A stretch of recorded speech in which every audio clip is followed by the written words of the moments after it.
ఇవ్వండి ధాన్యం విత్తనం. ధాన్యం విత్తనం మళ్ళీ చేసుకున్నాక దున్నుకున్నాక జల్లుకున్నాక మళ్ళీ ఎడ్లతో నేంచి ఇలా దుక్కేస్తే విత్తనం నుంచి మట్టిలోకి పూర్తిగా కలిసిపోతాయి. ఇవన్నీ ఈ రైతు నుంచి చేస్తుంటారు.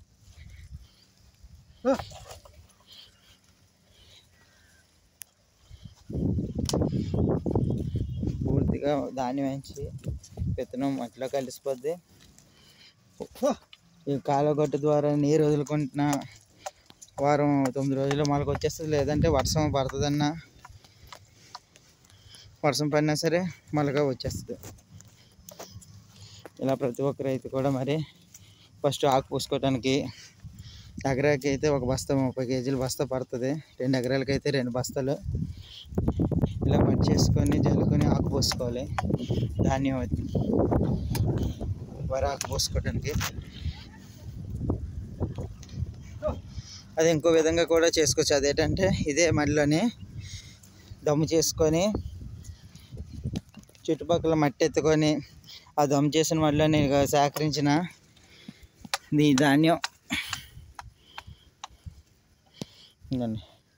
ఈ ధాన్యం విత్తనాన్ని నుంచి దమ్ చేసిన పొలాలని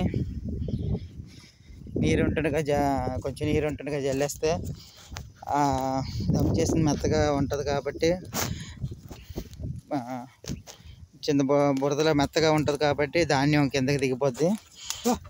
తర్వాత నుంచి నీరేంచి వడగట్టేసుకుంటే అలా కూడా వరాకు పోసుకోవచ్చు. మళ్ళీ ఇంకో విధంగా వేరు పోసుకున్నాక ఇలా విత్తనం జల్లుకొని కాళ్ళ దూర కానీ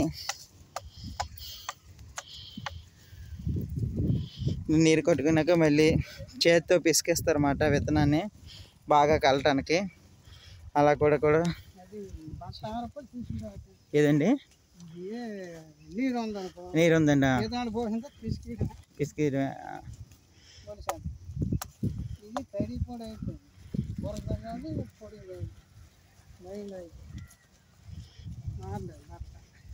అది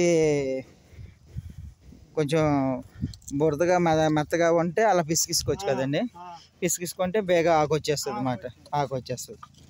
లేదంటే దున్నేసిన తర్వాత కొంచెం విత్తనం జల్లుకొని పొడిగా ఉందంటే నీరు కొట్టుకోవడం, లేకపోతే వర్షం పడిన తర్వాత మొలక వస్తుంది అన్నమాట వెంటనే ఒక వారం 10 రోజుల్లోనే.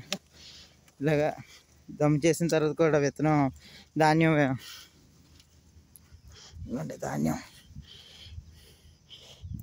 వరి ధాన్యం విత్తనం గవర్నమెంట్ దీని దగ్గర సేకరించిన దగ్గర ఇలా గవర్నమెంట్ కేంద్రాలను సేకరించిన వరి ధాన్యం కొనుక్కొని లేకపోతే బయటనైనా కొనుక్కొని ఇవి వేరాకు ఇలా పోసుకోవాలి.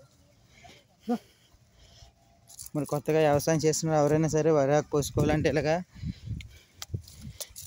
ఎడ్లతో దుక్కేసుకొని ఎకరాకి 30 బస్తాల ధాన్యం సేకరించింది ఇలా జల్లుకొని తర్వాత ఎడ్లతోని దుక్కేసుకుంటే ధాన్యం జల్లిన ధాన్యం విత్తనం మొత్తం అంతా మట్టిలో కలిసిపోద్ది. అలా కాలువ నీరు ద్వారా నీరు కట్టిన పర్వాలేదు, వర్షం పడినా సరే 10 రోజులకి విత్తనం ఆకు వచ్చేస్తుంది అన్నమాట. ఇలా వేరాకు పోసుకోవాలని ప్రతి ఒక్క రైతుని, అలాగే కొత్తగా చేసిన వ్యవసాయం వాళ్ళకి కూడా యువతకి మరి తెలియజేసి అందరూ ఇలా చేయవలసిందిగా మరి కోరుతున్నాం. Thank you.